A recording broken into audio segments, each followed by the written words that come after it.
Hello student, class 10 science का question paper है 3141 code है सेट 1। तो जिन बच्चों का ये एग्ज़ाम हो चुका है वो अपने आंसर चेक कर सकते हैं। CBSE board exam 2025। तो सेट 2 सेट 3 भी ऑलरेडी सॉल्व है, तो आप चेक कर लेना। लिंक डिस्क्रिप्शन में अदर कोड्स के आंसर भी आपको मिल जाएंगे। लिंक डिस्क्रिप्शन में प्लेलिस्ट सेक्शन को चेक करना। तो ये साइंस का क्वेश्चन पेपर है, तो अभी हम इसका सॉल्यूशन करेंगे। एग्ज़ाम कैसा गया कमेंट करके बताइए। इजी था, हार्ड था, ये भी कमेंट करना। तो सबसे पहले हम इसके सेक्शन ए को देखेंगे। In which one of the following situation है chemical reaction does not occur. Just मैं आंसर बता रही हूँ, डिटेल सोल्यूशन की वीडियो ऑलरेडी अपलोडेड है, लिंक डिस्क्रिप्शन में है।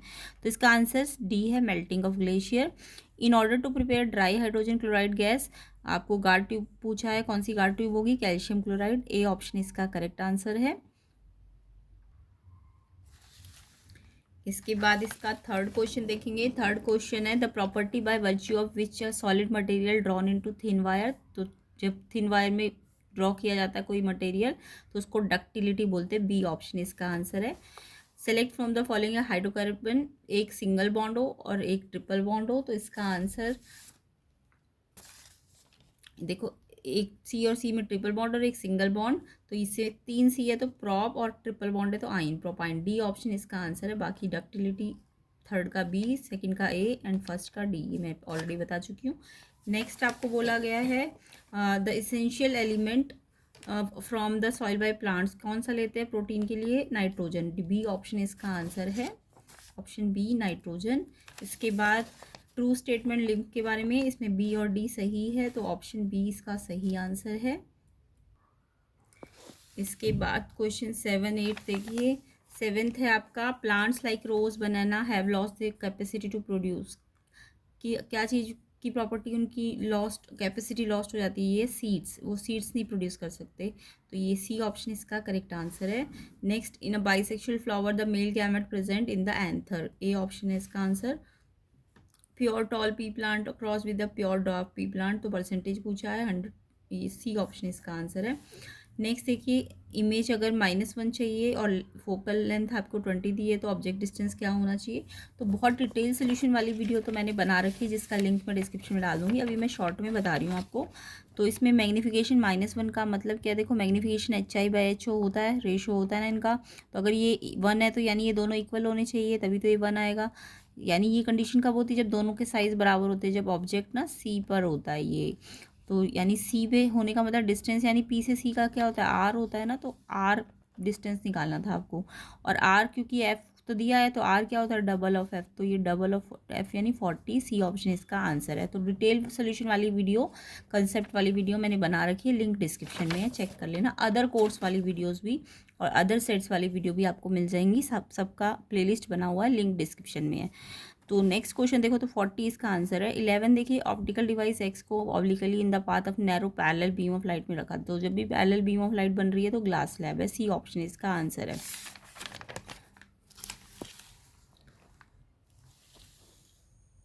इसके बाद 12th क्वेश्चन देखेंगे। एक पीस ऑफ वायर का रेजिस्टेंस आर था, 3 हिस्सों में बांट दिया। अब उन हिस्सों को हमने पैरेलल कनेक्ट कर दिया। अब उसके बाद आपको नया आर निकालना है और फिर उसका पुराने आर और नए आर का रेशो निकालना था। तो ये भी मैंने डिटेल में समझा रखा है, तो आप चेक कर लेना डिटेल वीडियो को, लिंक डिस्क्रिप्शन में। नेक्स्ट ईयर वाले बच्चे ज़रूर समझ लेना, कंसेप्ट आपको समझ आ जाएगा। तो देखो, ये पूरी एल थी, अब मैंने इसे 3 हिस्सों में बांटा, यानी L/3 L/3 L/3। एल क्योंकि आर की डायरेक्टली प्रोपोर्शनेट है, तो जो चेंज एल में आया 1/3 का, वही आर में भी आ जाएगा। अब आपको जब तीनों को पैरेलल लगाओगे तो ये जब सारे सेम रेजिस्टेंस होते हैं तो इनका एक डायरेक्ट पैरेलल वाला फॉर्मूला होता है, R each upon N. Direct भी लगा सकते हो, अदरवाइज आप सॉल्व करके भी लगा सकते हो। तो आर ईच R/3 है और एन 3 है, एन 3 है ना, 1 2 3। तो R/3 को रेसिप्रोकल करो 1/3, तो ये R/9 नया वाला रेजिस्टेंस आ जाएगा। और फिर R अपॉन R डैश निकालोगे तो R/9 रेसिप्रोकल, R से R कटा, 9 आंसर आएगा। ऑप्शन ए, ऑप्शन डी इसका आंसर है।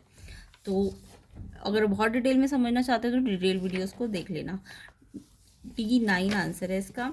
13 देखिए, इलेक्ट्रिक बल्ब की रेटिंग दी है, पावर दी है, वॉट मतलब पावर दी है, आपको उसका रेजिस्टेंस निकालना था। तो यहाँ पे पावर ओके, वैसे तो बहुत सारे फॉर्मूले मैंने डिटेल में समझा रखे हैं, डिटेल वीडियो देख लेना। तो पावर v²/r होती है, यानी r के डायरेक्टली इन्वर्सली प्रोपोर्शनेट होती है। जितनी पावर ज़्यादा उतना रेजिस्टेंस कम होता है, और जितनी कम तो उतना रेजिस्टेंस ज़्यादा। ठीक है, तो r निकालना है तो r को इधर भेजो, p को नीचे लाओ, तो ये r के लिए फॉर्मूला बन गया। तो v आपका स्क्वायर में है तो 2 बार लिखना है, और पावर आपको वॉट में 11 में दी हुई थी, तो 11 2 जैसे कट गया, ये मल्टीप्लाई करोगे इतना आंसर आ जाएगा 4400 ओम। किस किस का आया ऑप्शन ए कमेंट करना। तो ऑप्शन ए इसका करेक्ट आंसर है। अगला क्वेश्चन देखो, minimum number of identical bulb rating 4 volt 6 what power है, और 240 वोल्ट के साथ कनेक्ट किया सीरीज़ में। तो यहाँ पे 240 को 4 से डिवाइड करना है क्योंकि आइडेंटिकल है, तो 60 आंसर है, सी ऑप्शन। नेक्स्ट देखिए, फूड चेन में पूछा है कौन सी मोस्ट एफिशिएंट फूड चेन है एनर्जी की टर्म्स में। तो आपको पता है हर एक ट्रॉफिक लेवल के बाद एनर्जी नेक्स्ट वाले को सिर्फ 10% मिलती है। तो जितनी छोटी फूड चेन होगी एनर्जी उतनी ज़्यादा मिलेगी ना, जितने कम ट्रॉफिक लेवल होंगे, क्योंकि एनर्जी ट्रांसफर 10% ही पहुँच पा रहा है। तो यानी जितनी छोटी फूड चेन होगी, शॉर्टेस्ट फूड चेन, वही मोस्ट एफिशिएंट होगी। तो 2 वाली फूड चेन सबसे छोटी होगी। ये देखो, बाकी तो 3 और 4 वाली है, तो 2 वाली है, इसलिए सी ऑप्शन इसका सही है, प्लांट्स टू मैन। तो बी, इसमें 2 ही ट्रॉफिक लेवल है, तो जो सबसे छोटी होगी वो एफिशिएंट होगी। बी ऑप्शन इसका आंसर है। तो कमेंट कीजिएगा एग्जाम कैसा गया है, कितने सही है आपके क्वेश्चंस। तो which one of the following get biomagnified at different level. तो इसका answer DDT, C option. Assertion reason में मैं जस्ट आंसर बता रही हूँ। एजर्शन लार्ज एनिमल में ऑक्सीजन, तो देखिए 17 एजर्शन लार्ज एनिमल में ऑक्सीजन पहुंच जाती है इजीली एनिमल्स के बॉडी पार्ट में। तो यस, लार्ज एनिमल्स में इजीली, क्योंकि अच्छा ट्रांसपोर्ट सिस्टम होता है इसलिए पहुंच जाती है। तो एजर्शन ठीक है, एंड रीज़न भी ठीक है, क्योंकि रेस्पिरेटरी पिगमेंट्स ऑक्सीजन को लेकर जाते हैं एयर से और बॉडी टिश्यू में पहुंचाते हैं। तो रीज़न भी ठीक है, और रीज़न ये रेस्पिरेटरी पिगमेंट इनमें होते हैं ना लार्ज एनिमल्स में, इसलिए तो ये आसानी से ऑक्सीजन को क्या करते हैं, डिफरेंट पार्ट्स में पहुंच जाती है। तो ये इसका एक्सप्लेनेशन भी है। तो एजर्शन भी ठीक है, रीज़न भी ठीक है, और एक्सप्लेनेशन भी ठीक है। ऑप्शन ए इसका करेक्ट आंसर है। ठीक है, नेक्स्ट देखो, एजर्शन है concentrated nitric acid dilute by adding water slowly to acid with constant stirring. तो इसमें बोला है कंसनट्रेटेड नाइट्रिक एसिड डाइल्यूट करते हैं water to acid, no, water to acid करते तो बहुत एक्सोथर्मिक रिएक्शन होता है जिससे एसिड बर्न हो सकता है। तो ये प्रोसेस गलत है। प्रोसेस कौन सा सही है, एसिड को पानी में मिलाना चाहिए, जबकि इन्होंने क्वेश्चन में वाटर को एसिड में लिख दिया, इसलिए ये गलत है। और रीज़न सही है, क्योंकि कंसनट्रेटेड नाइट्रिक एसिड सॉल्युबल है, क्योंकि ये स्ट्रॉन्ग एसिड है। यस, ये सॉल्युबल है, रीज़न ठीक है, एजर्शन गलत है, डी ऑप्शन इसका आंसर है। अगला क्वेश्चन देखो, 19 एजर्शन है रेप्टाइल्स में टेम्परेचर जो होता है फर्टिलाइज एग का, वो ही डिसाइड करता है कि उसका सेक्स क्या होगा, वो मेल है कि फीमेल है। तो टेम्परेचर डिसाइड करेगा, बिल्कुल ठीक है रेप्टाइल्स के लिए। Sex is not genetically determined in some animal, कुछ एनिमल्स में जेनेटिकली सेक्स डिटरमाइन नहीं होता, ये भी ठीक है। और इसी के कारण तो ये नहीं हो रहा डिटरमाइन, इसलिए तो ये टेम्परेचर से डिसाइड हो रहा है ना इस वाले केस में, रेप्टाइल के केस में। तो ये से एक्सप्लेन भी कर रहा है, इसलिए एजर्शन भी ठीक है, रीज़न भी ठीक है, और एक्सप्लेनेशन भी ठीक है। ए ऑप्शन इसका आंसर है 19 का। अगला देखो 20, एजर्शन है व्हेन सिलियरी मसल कॉन्ट्रैक्ट करती है आईलेंस थिन हो जाता है। देखो, आई जब सिलियरी मसल कॉन्ट्रैक्ट करती है ना, कॉन्ट्रैक्ट करने का मतलब आईलेंस, सिलियरी मसल ऊपर होती है, तो अगर ये कॉन्ट्रैक्ट कर गई तो आईलेंस थिक हो जाएगा, तो थिक हो जाएगा ना कि थिन। तो इन्होंने थिन लिखा इसलिए गलत है। अब आईलेंस थिक होगा तो फोकल लेंथ को वो कम कर देगा। ठीक है, आईलेंस थिक होने से फोकल लेंथ कम हो जाएगी, जिससे पास का दिखेगा। और थिन हो जाता, अगर कॉन्ट्रैक्ट की जगह रिलैक्स होता तो वो थिन होता, रिलैक्स के साथ थिन होता है, याद रखना। जब रिलैक्स होता है तो थिन होता है, जब सिलियरी मसल रिलैक्स करती है तो थिन होता है लेंस।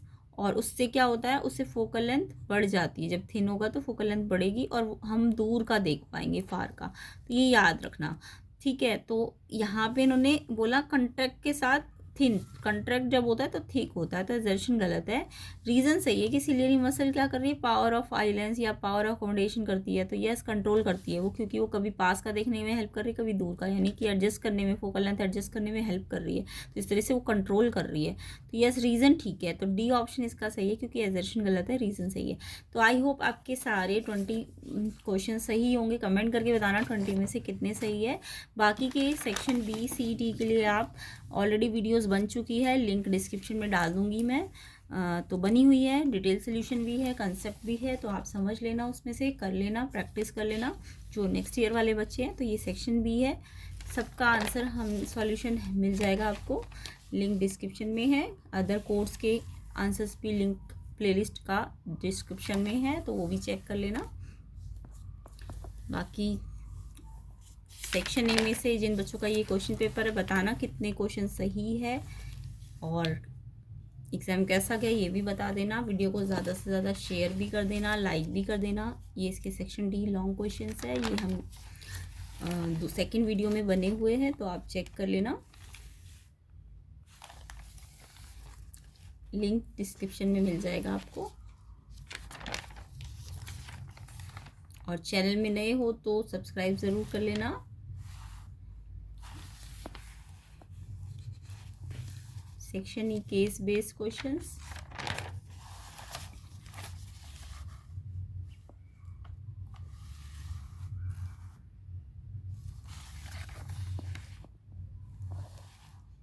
आई होप सबका एग्ज़ाम अच्छा गया हो। तो चैनल को सब्सक्राइब जरूर करना, वीडियो को ज़्यादा से ज़्यादा शेयर एंड लाइक कर देना।